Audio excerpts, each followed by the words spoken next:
Congress party అభ్యర్థిగా మీ ముందు నేను ఉన్నా అంటే దీన్నంతా కూడా మీ అందరి ఆశీర్వాదం అని చెప్పి సందర్భంగా తెలియజేస్తూ, మీలో ఒకరిని నాకు మీ బస్తీ పిల్లలైన నాకు మరి అంత అవకాశం రావడానికి కారకులైనటువంటి ఏఐసిసి పెద్దలు సోనియా గాంధీ మేడం గారికి, రాహుల్ గాంధీ గారికి, ఖర్గే గారికి, కేసీ వేణుగోపాల్ గారితో పాటు మరి మీ బాధలను తీరుస్తా అని, మీ కష్టాలకు మీకు ఒక సోదరుడుగా మీ సమస్యలు పరిష్కరిస్తూ మీకు అండగా ఉంటానని, మన ప్రాంత సమస్యలు పరిష్కరిస్తానని ఒక బలమైన నమ్మకంతో నాకు ఈ అవకాశం కల్పించినటువంటి మనం పెద్దలు ముఖ్యమంత్రి రేవంత్ అన్న గారికి, మహేష్ కుమార్ గౌడ్ గారికి, ఇన్ఛార్జ్ మేడం గారికి, కేబినెట్ మంత్రులందరూ కూడా పాదాభి నమస్కారాలు, ధన్యవాదాలు తెలియజేస్తూ, మరి గతంలో 3 సార్లు బీఆర్ఎస్కి అవకాశం ఇచ్చారు.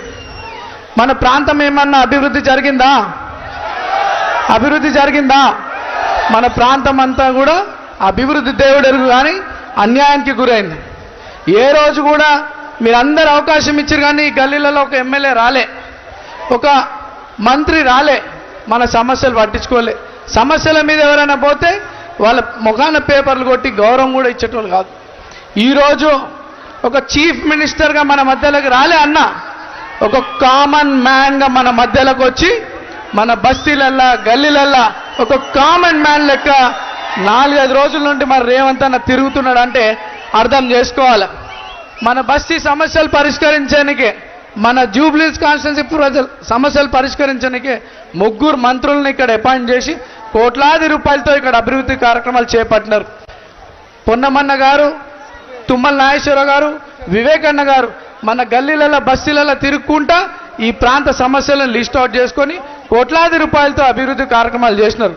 ఈరోజు కాంగ్రెస్ పార్టీని బలపరచడానికి, జూబ్లీస్ బై ఎలక్షన్స్లో కాంగ్రెస్ పార్టీని గెలిపించడానికి నిరంతరం కృషి చేస్తున్నటువంటి ఎమ్మెల్యేలు, చైర్మన్లు, మంత్రులందరూ కూడా వారి గౌరవం నిలబెట్టాలంటే మనం అందరం కూడా ఈ బై ఎలక్షన్లో కాంగ్రెస్ పార్టీని అత్యధిక మెజార్టీతో గెలిపించాలని చెప్పి కోరుకుంటూ, మరి పెద్దల గౌరవం నిలబెట్టాలా, రేవంత్ అన్న గౌరవం నిలబెట్టాలంటే మనం అందరం కూడా హైయెస్ట్ మెజార్టీతోని కాంగ్రెస్ పార్టీని గెలిపించుకుంటే పెద్దల గౌరవం నిలబెట్టడం అవుతామని చెప్పి ఈ సందర్భంగా తెలియజేస్తూ, ఈ ప్రాంతంలో యువకులు ఎదగకుండా అనేక కుట్రలు పన్నారు.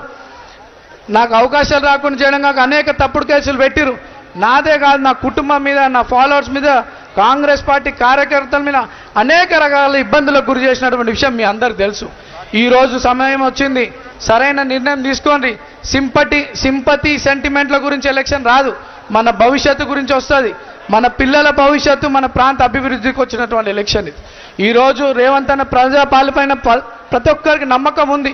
నేను గల్లీలలో బస్తీలలో తిరుగుతుంటే మాకు అభివృద్ధికే మేము ఓటేస్తాం, రేవంత్ అన్నని బలపరుస్తామని చెప్పి చెప్పడం జరుగుతోంది.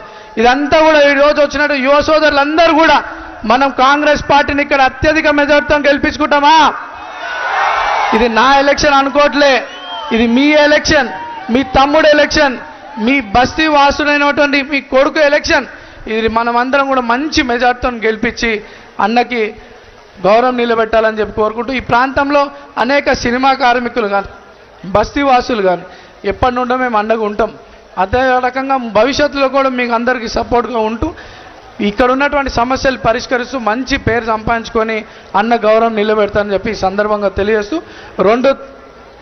11వ తారీఖు సీరియల్ నెంబర్ 2 మీద కాంగ్రెస్ చేతి గుర్తుకు ఓటేసి మంచి మెజార్టీతో గెలిపిస్తే రేవంత్ అన్న ఈ ప్రాంతంలో ఉన్నటువంటి సమస్యలన్నీ కూడా శాశ్వత పరిష్కారం చేయడానికి మనకి భరోసా ఉందని చెప్పి సందర్భంగా తెలియజేస్తూ, పెద్దల గౌరవం నిలబెట్టడానికి మనం కష్టపడాలని చెప్పి మరోసారి గుర్తు చేస్తూ అందరికీ కూడా ధన్యవాదాలు.